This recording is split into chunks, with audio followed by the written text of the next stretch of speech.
오늘은 전도서 4장의 말씀을 가지고 세 겹줄 사업의 기본, 세 겹줄 사업의 기본이라는 제목으로 함께 하나님 말씀을 나누도록 하겠습니다. 오늘 전도자는 단독자로서의 인간이 아닌 공동체로서의 인간에 대해서 이야기를 합니다. 하나이면 패하나 둘이면 맞설 수 있고 셋이면 쉽게 끊어지지 않는다, 이렇게 말을 하지요. 당연히 넷이면 더 단단할 것입니다. 서로가 서로의 손을 붙잡아주는 사람들을 오늘 본문은 이야기합니다. 사실 일과의 관계는 인간 관계입니다. 어떤 일을 하든 결국 그 모든 일은 인간 관계 안에서 실행이 되고 또 결과를 낳게 됩니다.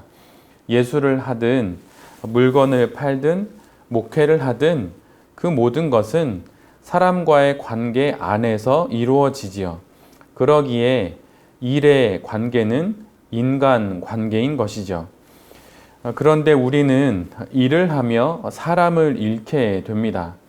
사람을 잃을 뿐만 아니라 일 속에서 또 일의 관계 속에서 또 인간 관계 속에서 자기 자신을 잃어버리기도 하지요. 예수님은 이 땅에 오셔서 당신의 삶을 사시고 자신이 누구인지를 점점 더 알아가셨고 어디서 와서 어디로 가는지 아셨는데 우리는 오히려 일을 하며 사람을 잃고 또 내 자신을 잃어버리기도 합니다. 일을 하고 또 사업을 하며 내 자신이 누구인지 더 혹시 알아가십니까? 일을 하며 사람들을 얻고 계십니까? 그래서 두 겹, 세 겹 더 단단한, 그렇게 단단히 묶여진 공동체를 이루며 혹시 사업을 하고 계십니까? 현대인에게 있어서 일은 자신의 몸과 마음을 닦는 수련의 도구입니다. 그래서 현대의 모든 이들에게는 한 가지씩, 반드시 한 가지씩 수련의 도구, 즉 일을 갖게 되어 있지요. 그럴 수 있는 이유는 일은 현재의 내 자신을 그대로 드러내 보일 기회들을 수없이 제공하기 때문에 수련의 도구가 됩니다.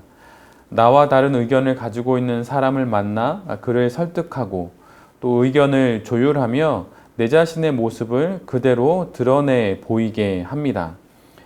꽤 괜찮은 줄 알았던 내 자신의 민낯이 사업을 하며 또 인간관계 속에서 그대로 드러나지요.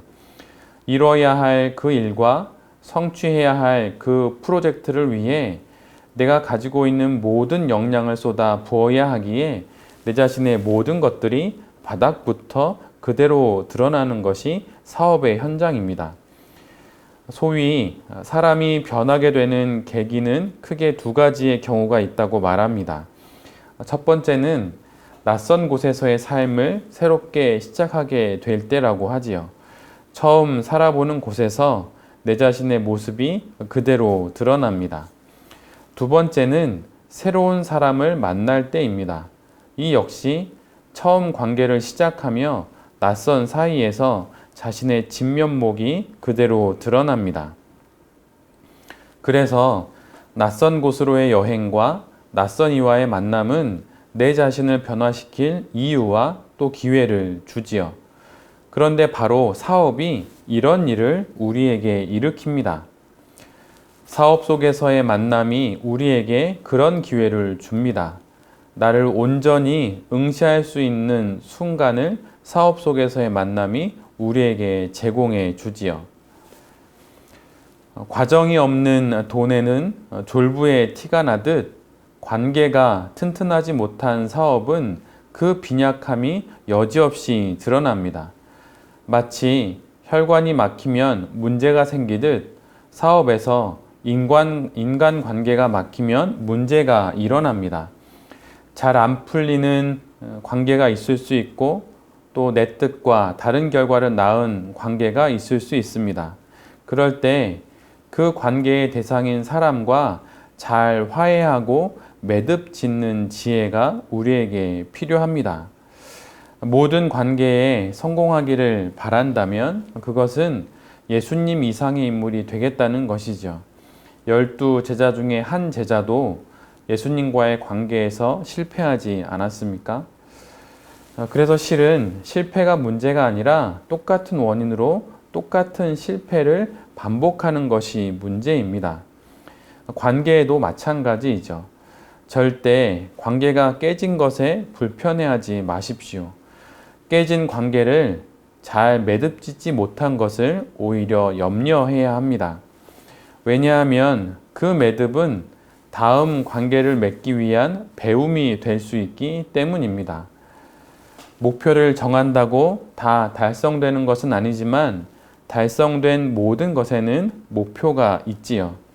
이처럼 모든 관계가 잘 끝날 수는 없지만 잘 끝난 모든 관계는 새로운 관계의 시작점이 됩니다. 관계의 깨어짐 속에서 우리는 실은 사업의 자생력과 경쟁력을 쌓아가는 중입니다. 요즘 한참 코로나 백신 또 치료제에 관련된 연구와 개발이 한참인데요. 1상, 2상, 3상 테스트를 통해서 걸러지고 결국 강한 백신을 우리가 얻게 되듯 관계의 어려움 속에서 사업은 더욱 건강해집니다. 여러분, 돈은 어떻게 우리에게 오는 것일까요? 사업하는 우리는 돈이 필요한데 돈은 어떻게 사업가에게 오는 것일까요? 돈은 관계의 물을 타고 흐르게 됩니다. 돈도 결국 누군가의 주머니에 있는 것이죠. 그래서 돈은 관계의 길을 따라 이곳에서 저곳으로 다시 저곳에서 이곳으로 흘러가게 됩니다.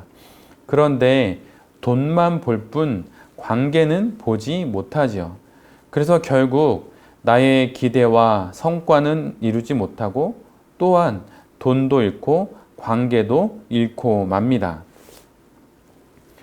미국 실리콘밸리의 문화를 상징하는 여러 표현 중에 pay it forward라는 말이 있습니다. 우리에게 익숙한 말은 실은 payback 이런 문화가 우리에게 익숙한데 먼저 내가 이익을 봐야 그 다음에 돌려주는 것이 payback 문화이죠. 그런데 이와 달리 pay it forward라고 하는 문화는 좀 번역하자면 누군가 내게 도움을 청할 때 대가를 바라지 않고 먼저 도와주는 문화, 이렇게 번역할 수 있을 것 같습니다. 지금 막 사업을 시작한 이에게 조언과 또 멘토링을 아끼지 않는 문화가 실리콘밸리에 있기에 새로운 도전들이 그 수많은 실패 속에서도 계속 이어지고 있는 것이죠. 그러나 여기서 더욱 중요한 것은 그 과정에서 성공에 더욱 가까워지게 하는 디딤돌이 되는 새로운 관계가 맺어진다고 하는 것입니다. 관계에 있어서도 내가 앞서서 먼저 지불해야 합니다. 내가 먼저 손을 내밀고 내가 먼저 도와줘야 하는 것이죠. 그러다 서로가 원하지 않는 결과를 낳게 되면 잘 정리하면 됩니다. 관계의 가장 큰 기준은 하나님 이외에 다른 사람에게 신세를 지지 않겠다는 마음을 먼저 갖는 것입니다. 내가 비록 먼저 페이를 하고 사업을 진행했지만 나의 기대에 부응하지 못하는 결과를 얻게 될 때 그 상대에게 또는 이와 반대로 그의 기대에 부응하지 못한 결과를 준 나에게 미련을 가진다 한들 무엇 하겠습니까? 그 정도면 족한 것입니다. 경쟁자가 아니라 협력자였는데 관계가 틀어져서 결국 협력자를 나에 대해, 나의 사업에 대해 가장 많은 것을 아는 적대적인 관계로 만들어 버립니다. 이런 어리석음이 어디 있을까요? 관계의 다른 이름은 인연입니다. 사업적으로 말하면 협력과 공생이라 할 수 있지요. 지금 내가 제대로 매듭짓지 못한 관계가 지금 내가 맺고 있는 관계가 인연이요, 협력과 협업, 공생임을 잊지 않아야 합니다. 이런 안목이 없으면 틀어진 관계로 인해 고립되어서 결국은 사업적으로 말라 죽게 됩니다. 잘 협력할 줄 아는 사업가가 새로운 이익을 만들어내는 법이지요. 공생, 협업, 협력, 그리고 관계의 어려움을 시의적절하게 다루고 때론 잘 이별하는 것이 사업가에게 필요합니다. 특히 대부분 모든 사업을 선한 의도로 시작하는 기독 사업가에게는 더더욱 이렇게 잘 이별하는 것이 더욱 필요합니다. 내 이웃을 내 몸과 같이 사랑하라. 한 사람이면 패하겠거니와 두 사람이면 맞설 수 있나니 세 겹줄은 쉽게 끊어지지 아니하느니라. 이것이 협업의 기본입니다. 존중하고 협력하여 협업하다 안 되면 잘 헤어져야 합니다. 지금 그토록 내가 불편해하는 그 상대가 누군가에겐 바로 내 자신일 수도 있음을 잊지 않는 그런 지혜가 우리 모두에게 있어야 합니다. 현대 자본주의 창시자 아담 스미스가 이런 말을 했습니다. 인생이 비참하고 무질서해지는 까닭은 선택한 것과 포기한 것의 차이를 과대평가하기 때문이다. 조금 더 좋은 것이야 있겠지만 지나친 열정으로 신중함이나 공정함을 유지하지 못하게 되거나 과거의 실수에 대한 부끄러움, 잘못에 대한 후회로 마음의 평화를 잃을 만큼 가치 있는 일은 없다. 우리는 사업을 하며 여러 관계의 어려움을 겪습니다. 목회를 하는 저 역시 많은 관계의 어려움을 경험하게 됩니다. 그러나 우리 모두가 기억해야 하는 것은 만약에 아직도 이전의 사업적 관계 때문에 마음에 어려움이 있다면 아니면 혹시 지금 그런 관계 속에 있다면 어쩌면 그것은 사실 그만큼 가치 있는 일이 아님에도 불구하고 그것에 붙들려 있어서 현재를 낭비하는 것일 수도 있습니다. 모든 것은 다룸의 문제입니다. 그리고 그것을 다룰 만한 스킬이 부족한 내 자신이 문제인 것이죠. 관계를 잘 이어가면 사업의 성공이 가까운 것이고 관계가 깨어지면 이 또한 새로운 경험을 쌓게 된 것 뿐입니다. 삼위일체 하나님께서 세 분이시면서 동시에 한 분이시듯 그렇게 사업 속에서 만나는 협업의 관계를 잘 다룰 줄 아는 그런 지혜가 우리 모든 베레베 가족들에게 있기를 빕니다. 세 겹줄, 사업의 기본, 이 기본이 되는 지혜를 잘 갖고 이번 한 주간도 주님과 함께 우리에게 주신 귀한 사업을 잘 이어가는 모든 베레베 가족들이 되실 수 있기를 간절히 기도드립니다. 제가 기도하겠습니다. 주님, 사업도 장사도 목회도 다 사람이 하는 것인데 그 사람의 관계가 너무 어렵습니다. 기대하며 선한 마음으로 시작했던 협력과 협업이 나의 기대와 바람과는 달리 어그러져서 결국 성과도 없고 시간도 돈도 잃고 그리고 관계마저 잃고 말았습니다. 그래서 좋은 동역자요 협력자였던 이들을 적대적 관계로 만들어 버리기도 했습니다. 주님, 너무 예민하지 않았으면 좋겠습니다. 너무 느슨하지도 않았으면 좋겠습니다. 마음의 평화와 평강을 잃을 만큼 가치 있는 일은 없다는 것을 잊지 않는 우리 모두가 되게 하여 주시옵소서.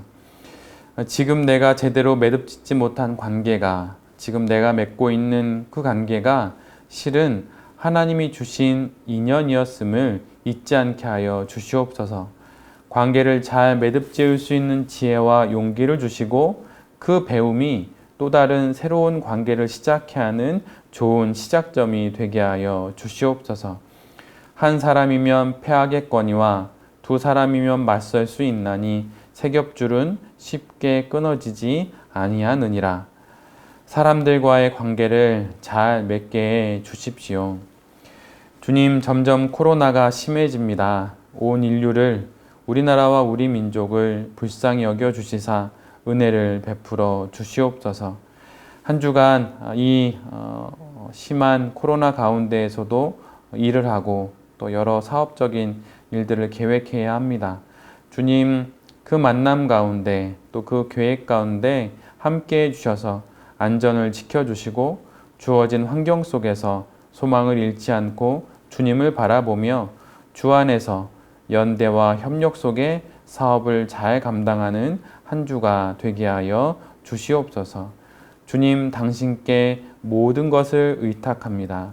주님, 우리를 도와주시옵소서. 이 모든 말씀 예수 그리스도의 이름으로 기도드립니다. 아멘.